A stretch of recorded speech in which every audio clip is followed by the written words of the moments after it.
Hello and welcome to IBJJF Q&A. I'm your host, John Medina, and joining me today is world champion Rafael Lovato Jr. Professor, how are you today?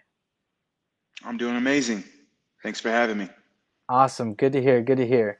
So I wanted to start this interview by reading two of your favorite quotes from Think and Grow Rich. You know, that's one of my favorite books hmm as well. And I think it's an awesome motivational book for anyone, really. And I really like these two quotes that you like, so I'm going to go ahead and read them off. hmm The first one is, Okay.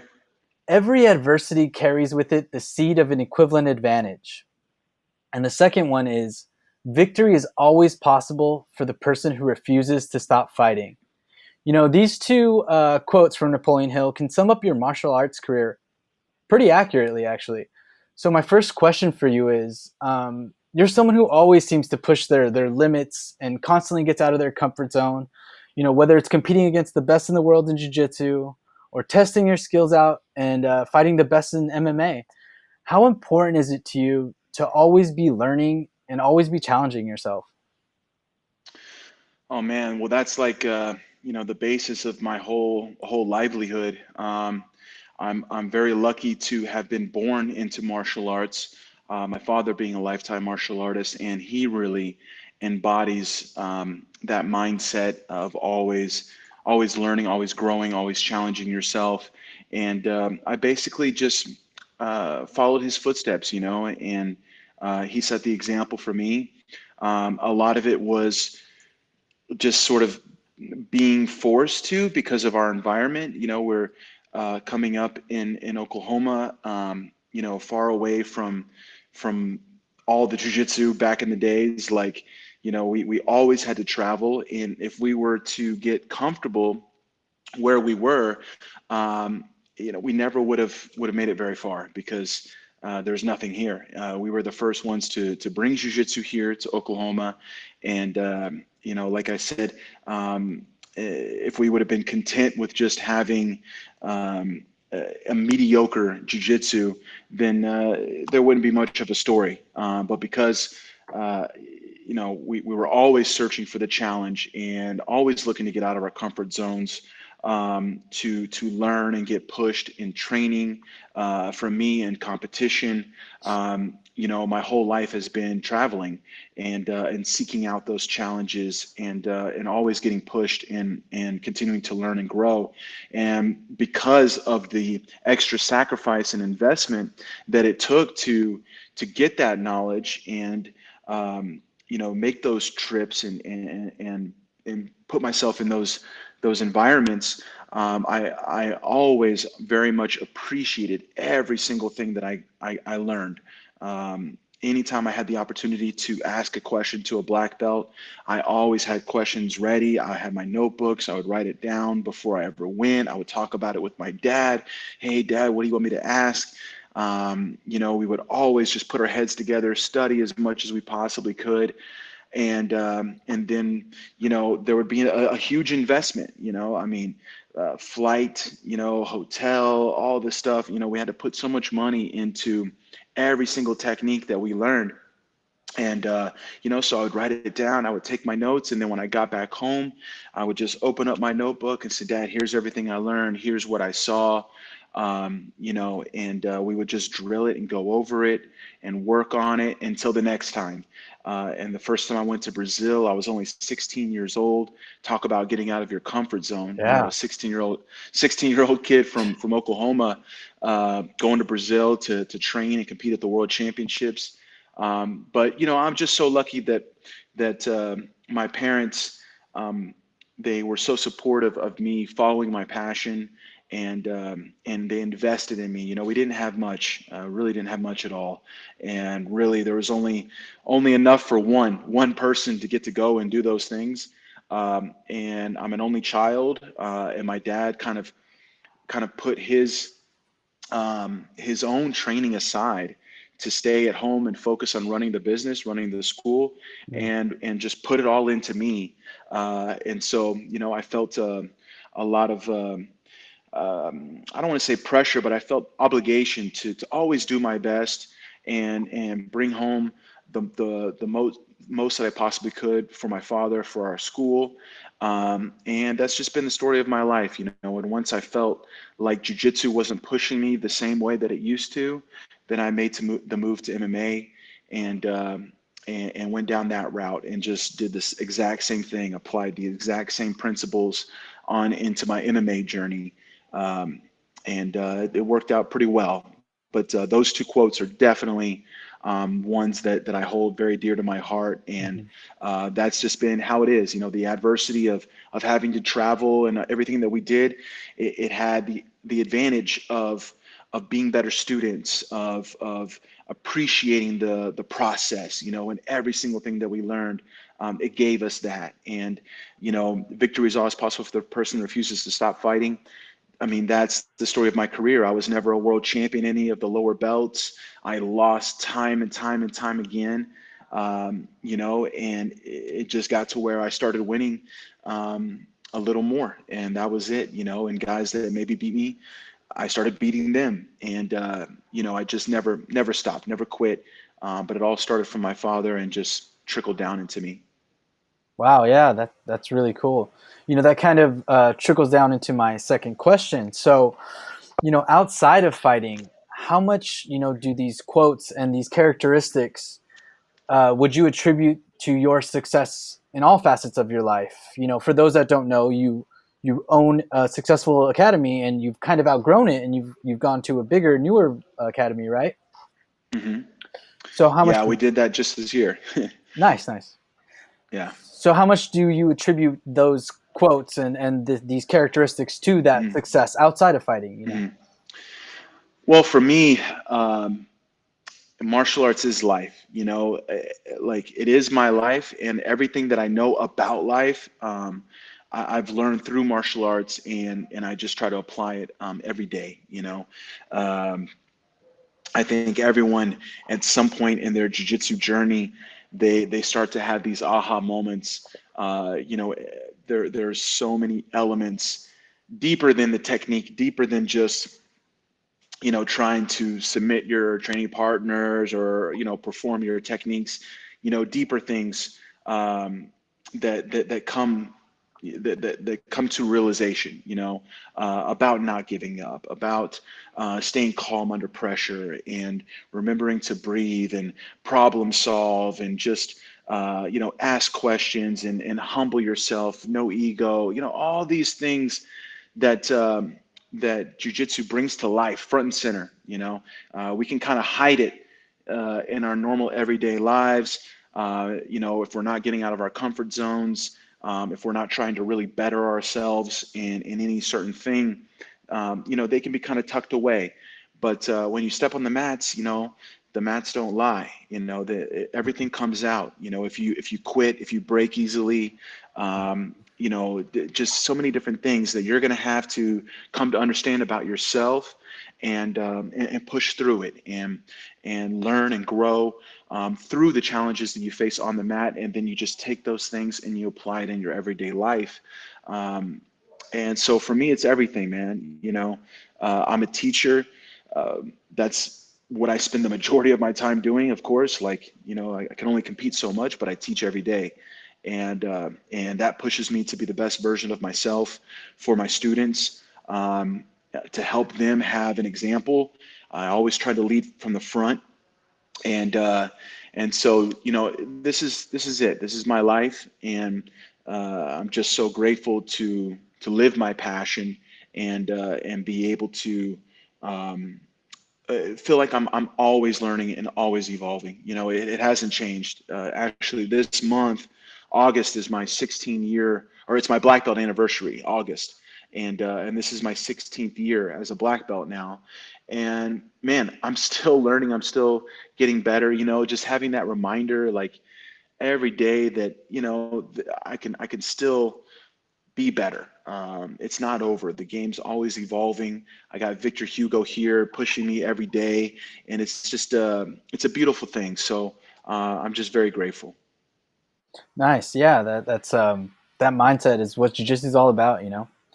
So, Exactly. as I was going through your jiu-jitsu career, there was one year in particular that really stood out for me, and it was 2007.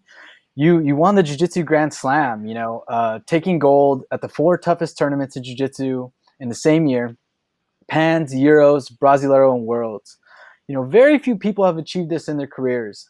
How does that rank for you in accomplishments? And can you explain to the people how incredibly difficult something like that is to do? Man, it's so difficult that I kind of just did it by accident. I didn't even think about it like that. It wasn't the plan. It didn't even have a name, Right. the Grand Slam didn't even exist yet. It wasn't like, oh, I'm going to try to Grand Slam like a lot of people do now. Hmm. I didn't even know what to say I did at the end of the year, after the Worlds. I was just sitting back to Shanji, talking to Shanji, I'll never forget. And he was like, he actually kind of brought it up. He was like, I'm pretty sure no one's ever done that, what you did. It used to be Brasileiro, Pans, and Worlds, and they Right. called that the triple crown. Hmm. And so that was definitely something that people would try to do, and several people had done. I would say several. I mean like a handful. I know Jacare had did it, um, and probably a couple others. Um, but then Shanji was like, man, and then you throw in the Euros. Is like, what do we even call that? We didn't have a name for it. Um, but like I said, it all kind of happened by accident. The Euros just kind of came about last minute. Shanji was talking to me about it and was like, hey, let's go. I've never done this tournament. And for me, you know, traveling like that is definitely the experience of getting out of the country. I was all about it. I was like, man, let me talk to my sponsors. Let me see what I can do. Portugal sounds amazing. Let's go, and so we made it happen, and we went together, shared a room, did it all together, and I managed to win that event, and I actually had a pretty good performance. I submitted all my victories, and then I had one loss in the absolute. I lost to Braulio, so I took third in the absolute, and I won my weight, and that was just a great way to start the year, get the rhythm going. Like, okay, all right, and then of course the Pans was next. Um, and the Pans, I won when I was a juvenile in 2007. Uh, and then I had lost at everyone after that. I never got another gold medal. In 2005, I closed it out with a teammate, but he technically got the gold. He was on the top of the podium, but we shared it. We didn't fight in the final.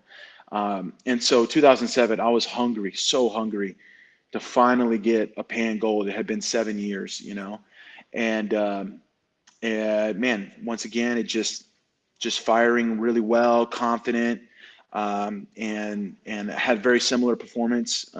Submitted all my victories once again, and I got a bronze in the absolute and a gold in the weight. And then Brazil was a little bit last minute too. What happened was that year was the first year that the IBJJF came to the United States, Hmm. and the Worlds was all the way in August in 2007. Oh. Uh, it wasn't in at the end of May, June, the way it is now. And when it used to be in Brazil, it was in July. So it used to be the very end of my summer vacation, from school. Um, I would get that Brazil trip, and then by the time I got home, it was already August, and then I would be getting ready to start school. Um, that's how it was growing up. But I think that they needed a little extra time that year to prepare to bring everything to the US. And so it was in August. And Mm. so once again, it kind of happened by accident, sort of. I knew that I really wanted to keep competing in Brazil. All right. Growing up as a teenager, competing in Brazil, that's when I really fell in love with Jiu-Jitsu. And it's so important for me to keep going back there and keep kind of reminiscing. The vibe down there is unlike anything else, competing in Brazil, and so I was like, well, man, the Worlds aren't all the way until August. Pan Am's is in March. I'm not going to wait until August to do another big tournament. I'm definitely going to go to Brazil. And so I went for the Brasileiro, and I'll tell you that one was arguably even more special to me than the Worlds. I mean, it's hard to Wow. compare because the Worlds is the Worlds, but I never won a gold medal in Brazil, ever. My whole career coming up, I never won a gold medal in Brazil. I always lost at the Worlds and the Brasileiro. I did it 2 times as a brown belt. Man, it was so tough to win down there, so tough. And I had a really tough bracket. Comprido, Cyborg, Antonio Braga Neto, and plus a few other guys that aren't big names but are also very tough.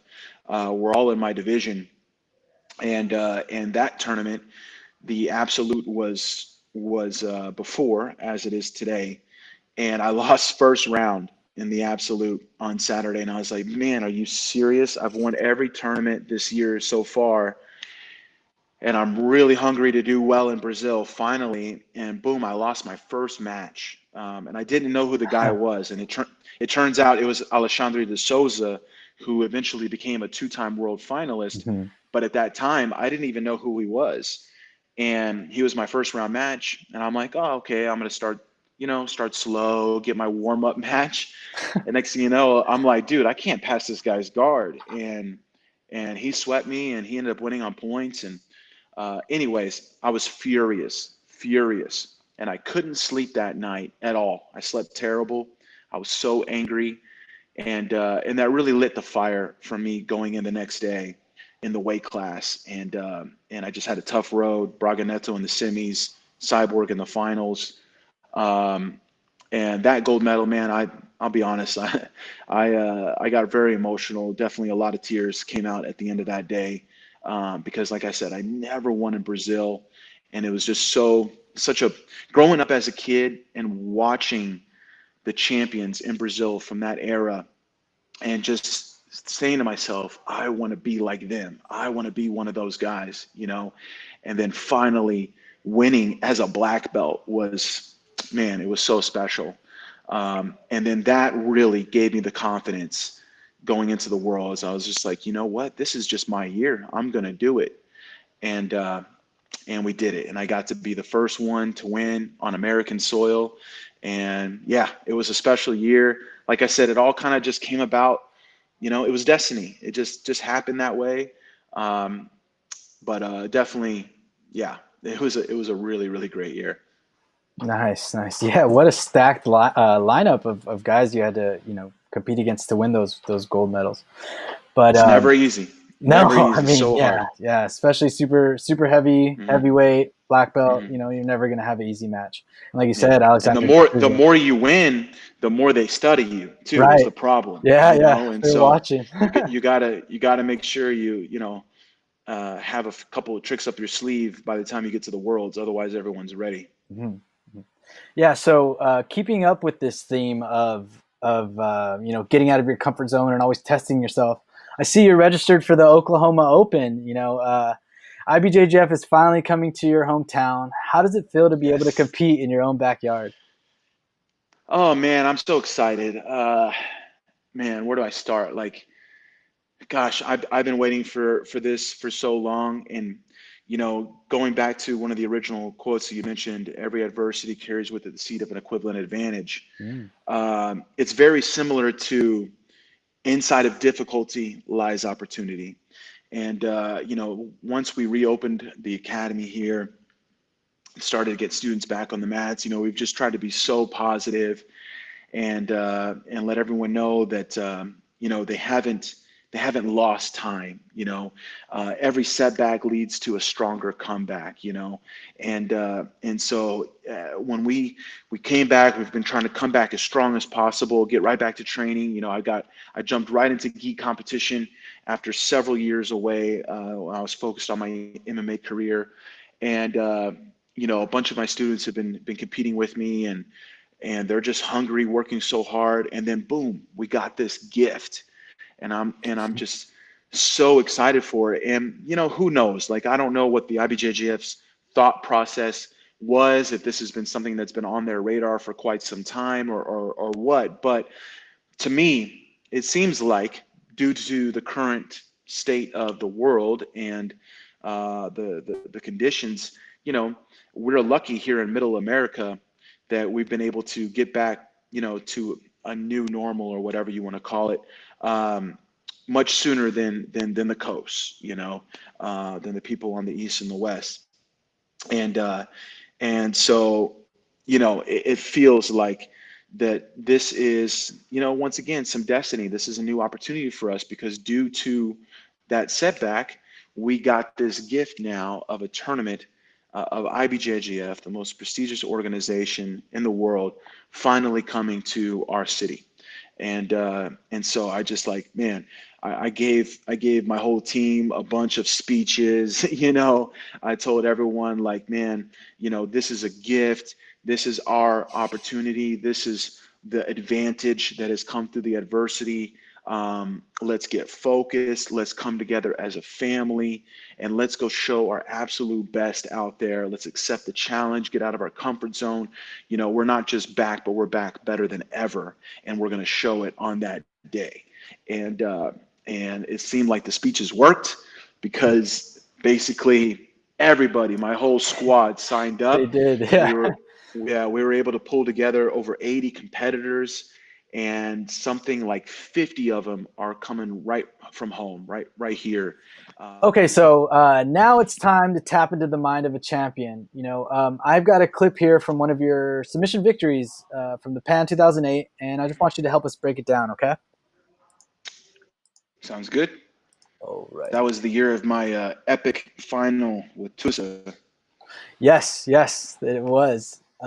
So here's one Yeah, of your, quarterfinal matches against quarterfinal. Fabio Marmontel.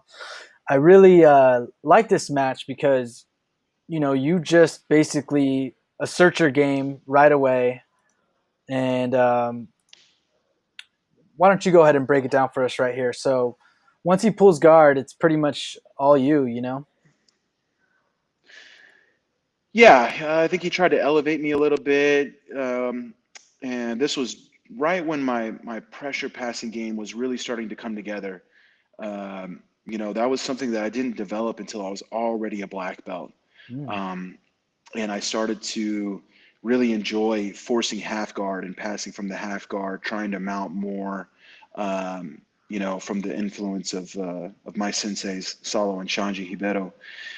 And so he pulled like into a butterfly, and that was great for me because that's a little bit of an easier route to smash and get to the half and pass from there. And I used the little lapel wrap to strengthen my cross face, and it was pretty straightforward. mhm.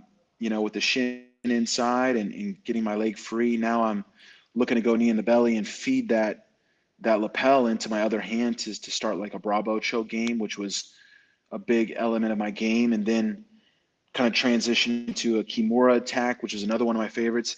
I can definitely see that Yeah. I wasn't quite a mounter yet. I preferred side Bravo Kimuras. That was kind of my main go-to stuff. But something really weird happens in this match. I remember now it's coming back to me. He actually gets me in a weird, like, kind of like a Nino Shimbri thing with his legs. Yes. Um, He grabs your sleeve. uh, Yeah. yeah, and kind of wraps me up and he uses it to escape. And I was so like frustrated in this moment. I think it's already starting. He got his right shin inside my bicep. Uh huh. He's holding my sleeve with his right hand, and he wraps his other foot all the way through. And before I realized what was happening, I'm kind of like, whoa, wait, I'm stuck. Yeah. And I even want to try to look at it, but I can't look and see. I can't even tell what's going on. But it put a weird little, I don't know. It wasn't like a submission. It wasn't anything that was gonna make me tap, but it just, my arm was like, I don't know. It was stuck. And There's a good camera angle that'll come around soon, right here. But it's so funny that you say this because you seem to remember so much, and we haven't posted this yet. This fight, but it just kind of all comes back once you start watching.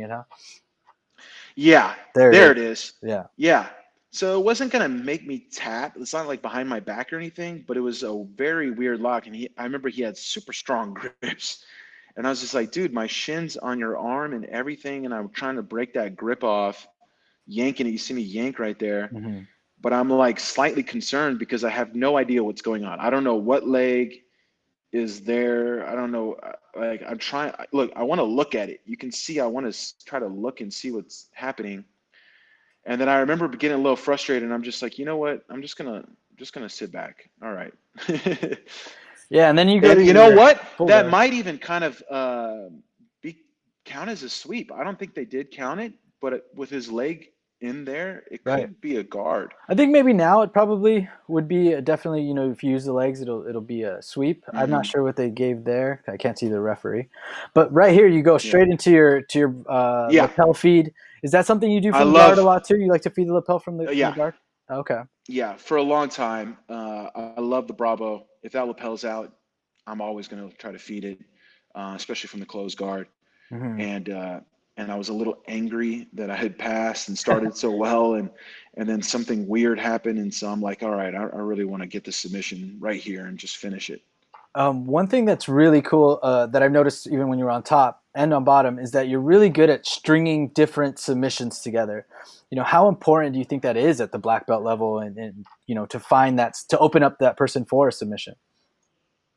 Super important, Yeah. super important. I tend to just kind of follow the peanut butter and jelly, man. The neck and arm and neck. If one isn't available, the other one is there. There's no way they can defend both.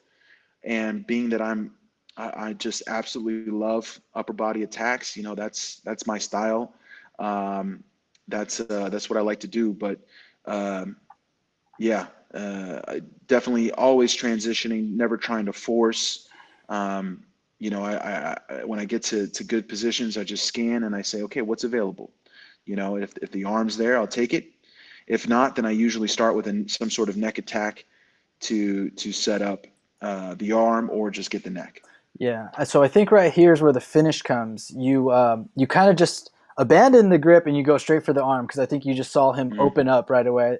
It seems like you Well, pushed I'm up. trying to feed his elbow over Hmm. to cross it into the Bravo. Hmm. And as I open his elbow, one important thing here is not to grab the sleeve, but to cup. Because when you cup, you can open the elbow. So if they're trying to keep their elbow in, you can make their elbow come open. And once I opened his elbow and I pulled really hard, it slid up to my, trap area, my neck and shoulder area. And so then I let go of my Bravo grip and just go hard for a reverse armbar, Ah. crunch type of attack. So it's once again following neck. I'm working his neck, and then the arm came naturally. Hmm. Very nice. Yeah, I see you just jumped on it right away. As soon as you saw the opening, you didn't waste any time on that. Timing is also super important at the highest level too. Is this a move that you like practice constantly, or just kind of you just saw it and you went for it? Man, I love all submissions. Yeah. I mean, especially upper body. I'm not really known for leg locks. I don't think that's a secret, but so it's not like I have a lot of this specific submissions in my career, this specific one, but it's definitely something I look for. Especially Nogi, it's a great one. But this one was just kind of a natural thing. Another important thing here is you see how much I'm wrapped over around my arms. So a lot of times people will actually clasp their hands to try to get Mm, that one because my arms are so long, if I clasp, there's still a lot of space. And so I like to tell everyone to kind of like wrap and cross their arms to where they're like tricep to tricep. And then you have a much tighter crunch. mm. And it's, you can squeeze your elbows together more than if I'm at my hands, there's still a little bit of a gap. So you see, I'm crunching really Yeah, hard. He actually screamed he on did. this He one did. Yeah. because it happened really fast. But but yeah, no, I mean everything. I have a lot in my arsenal. You don't normally you see kind of my top ones. Cross choke from Mount, Kimura. maybe something Kimura, a back choke, but over the span of my career, I have several like interesting submissions like this one Hmm.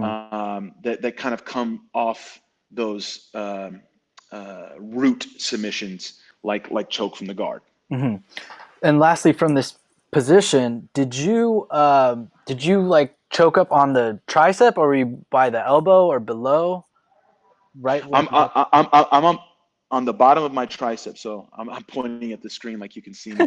Uh, yeah, my hand is just above my elbow, uh-huh. But on his and on his I'm arm, you're yeah, at his. no, I'm pinching down on the back of his elbow. The beauty is the first hand that was cupping his elbow Uh-huh. tells me exactly where to put pressure, because I had his elbow in my hand. That's another important reason why you don't want to grab the sleeve, because then you can't feel the elbow. So when I pulled his elbow over with my left hand, my right arm then came on top right where my hand was, so I could follow his elbow and put pressure right on the back of his elbow. And then once I did that, I came over here. Then I could let go of his elbow and then come with my second hand, my left hand grabbing my arm. Uh, But I know the pressure is exactly on the back of his elbow because of where I was cupping initially. So that's one thing that's really big on a lot of the things I do for my guard, especially for my open guard when I cross collar and stuff. I cup the elbow a lot, so then I can feel where I might want to try these little armbar attacks that are fast and short that give me reactions and a lot of times lead to omoplatas. If I wouldn't have got this, I 100% would have had an omoplata in the mhm. bag, because the only way I wouldn't have got it is if he happened to just be able to get his elbow just a little bit out of the pressure, but then his shoulder would have been going right into an omoplata. So it's a great way to lead to omoplatas when you're cupping that elbow from the open guard. But this one was just so tight, being that it Mhm. was in my closed guard. He had nowhere to go. But you could see how hard I clamped down. Look at my face. That's why I have all these wrinkles, everybody, because of my mean faces that I make. Your game Um, face. yeah, yeah. But my knee is coming over as well, my right knee, to pinch down and really cinch it all together. Very nice. So let's see this finish there. So right away, as soon as you turned Yeah, over, you teetered him over. He just tapped right away. He couldn't even really tap. He had to scream. But very nice submission. It was a really cool one I came across, and thought you might like it. So yeah. Appreciate now, it. lastly, I wanted to leave off with this question because I think it's very important for people to understand. Something really unique about you is that you grew up a martial artist. And so growing up with these values, how do you feel it's molded your character? From an outsider's perspective, what I see on your social media, I see somebody who's always constantly feeding their mind, body, and soul. You're constantly meditating, doing yoga, stretching, working out, jujitsu, talking jujitsu philosophy.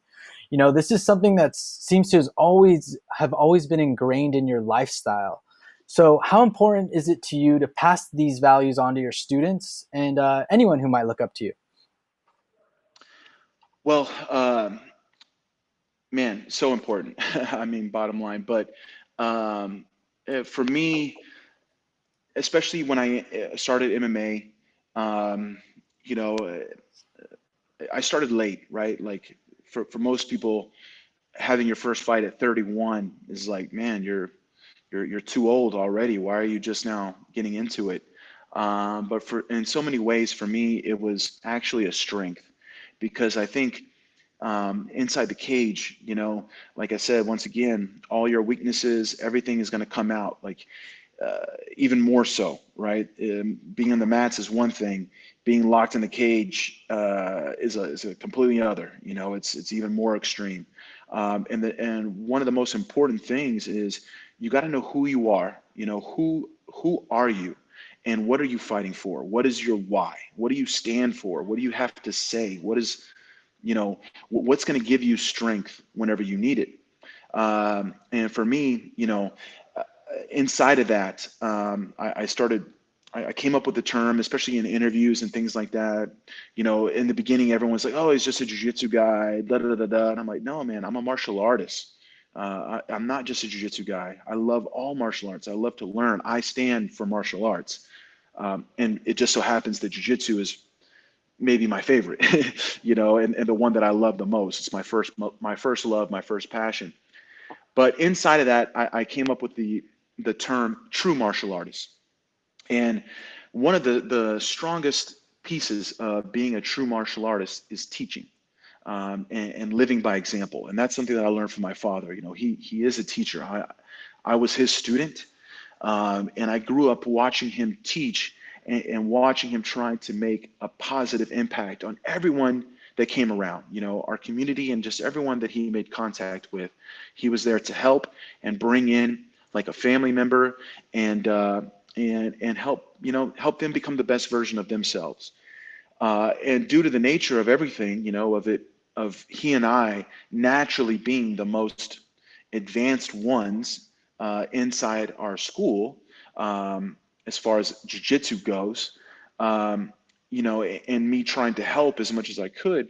By the time I was 16 years old, really, even younger, but 16, 17, on a regular basis, I started teaching. So now at 37, I have over 20 years of teaching experience. And in the beginning, as when I was younger and I was teaching, all I really cared about was just demonstrating the technique, right? Just teaching the Mhm. technique and trying to convey it as clearly as possible and make all of those around me as good as can be on the mats, jujitsu wise, so they could push me, right, and help me get ready for competition. I wanted them to know everything that I knew, and I would show them things that would give me a hard time, and like, hey, I want you to work on this game because you're long or you're flexible, you can do this, you can do that. I think it would be good for you, and I need someone that can do that to me so I can get better at dealing with it. And it was really all just jujitsu and kind of competition oriented. And then as I got older and I started to, like I said earlier, those realizations of how jiu-jitsu applies to life, and I could see, I was starting to accomplish my goals and my dreams, and I could start to figure out that there were things that I was doing naturally or just because of the influence of my father and everything, um, you know, and I could start to understand sort of some keys to success, right? So the lessons. What are the deeper lessons, the Mhm. deeper meaning behind everything that we're doing?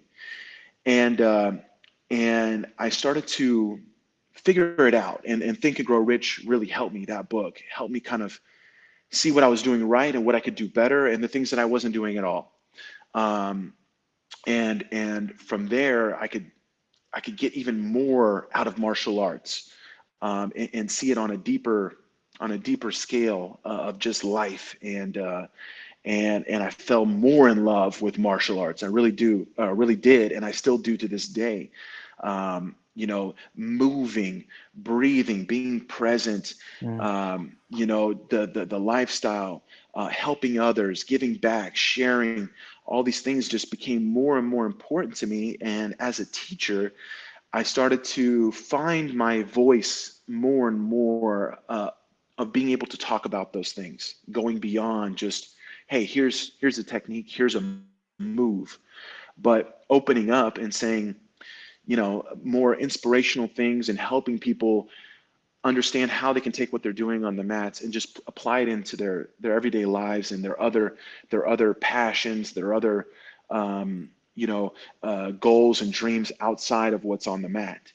And it's taken some time, to really find that voice and get confident and understand what it is I have to say. And especially now on social media, I used to be a little more reserved, so to speak. I would put some of that out there, but not as consistently Mm. as what I'm doing these days. But then when COVID hit, and quarantine and all that, and some of the other things I've been going through in my life and my career, MMA, having to kind of retire early and indefinitely. um some of these things made me kind of say, okay, who am I today and what can I do today now? I'm not necessarily focused so much on being the best fighter anymore. I can look at my career and say, I'm grateful. I'm happy. I'm content. I have nothing to prove anymore.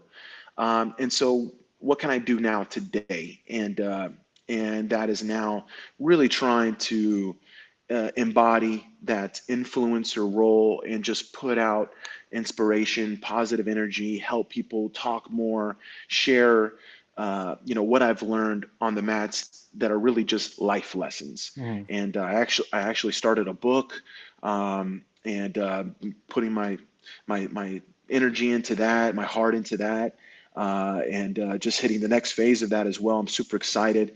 But that's going to be like, that's going to be my life's work, really. That's everything that I've learned on paper. So, but yeah, man, just I don't know. I could go on and on and on. It's everything to me, Yeah. and I want people to see that more and more.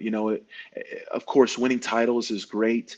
Feeling yourself perform and execute everything that you've worked so hard for is awesome, but there's a timeline on that, and you can sit back and look at the medals and feel good about it, but it's really the impact you make on the world, on the people that are around you, that's what lasts forever. And it's who you become, what you learn and who you become on that journey of winning and accomplishing your goals and dreams, that's the real value, that's the real gold medal. And you can't hold that in. Mhm. Now you got to make everyone around you better and share it. And at the end of the day, I'm just doing what I've been blessed to be around. I've learned from some of the best martial artists I think that have ever existed, in my opinion, from Jiu-Jitsu to Muay Thai, MMA, my father, the JKD lineage that we have. And so how can I not, after being so fortunate to have learned from all these great people and have the journey that I've had, how can I not want to do my best to give back and share with everybody? Yeah, I completely agree. Um, what a way to end this interview. I gives me a lot to think about. I really appreciate your time, Good. Professor. Thank you so much for taking this little time out of your day and your busy schedule to talk with us. Is there before we leave? Is there anything we can see in the future other than you at Oklahoma? What else you got? What else you got going on? And is there anyone else you'd like to give a shout out to? Sure. Yeah. Competition wise, I don't have anything scheduled other than the Oklahoma City Open. And little side note, IBJJF, thank you so much for coming here and bringing your event to our city. Yeah, we're gonna put on a show, and we're gonna make sure that you come back every year from now on.